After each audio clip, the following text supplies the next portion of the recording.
Well, tonight we look into a problem impacting school districts across our state. That is hiring and, of course, keeping good teachers. It is a tough job, and it's especially a problem in our smaller communities, some hours from the metro area. Well, tonight our Connor McHugh takes us way down to Campo, Colorado, near our border with Oklahoma and New Mexico, one of the tiniest school districts in the state. Connor found working double duty is the norm for the educators. The Campo School District has just over 40 kids, and all of them go to this school right here in the middle of town.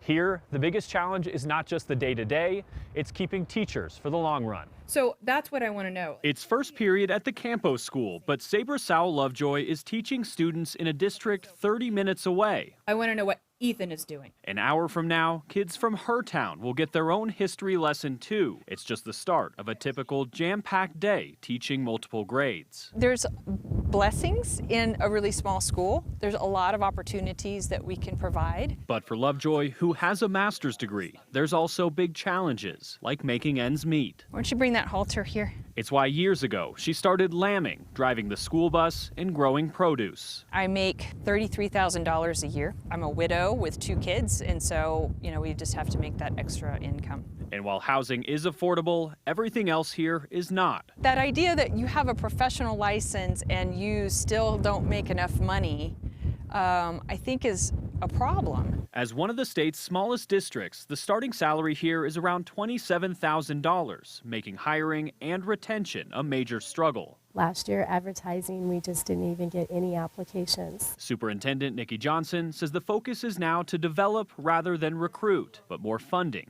could change that. Right now, with state funding the way it is, we have to do everything with what we get. Robert Mitchell says Campo isn't alone. As a UCCS professor, he studies school funding. As Colorado, we continue to lag in this. It's going to be a continuing problem. He says the state needs creative solutions for the sake of students and the health of small towns. We can't have an A+ education in Colorado if we fund it at a D- level, and that's really kind of what we're doing, especially in our rural areas. All right, girls. Back in Campo, Sabra loves her side hustle, but for many, it's not a sustainable life. People can't make a living, so they move away. With retirement on the horizon, a big decision now looms. Stay with the students she loves or pay the bills. My concern beyond myself is that our rural schools will disappear. Sabra's older son actually worked with the state legislature last year on a bill that would have made a minimum wage for teachers across the state. That effort was not successful, though. In Campo, Connor McHugh covering Colorado First. Connor, thank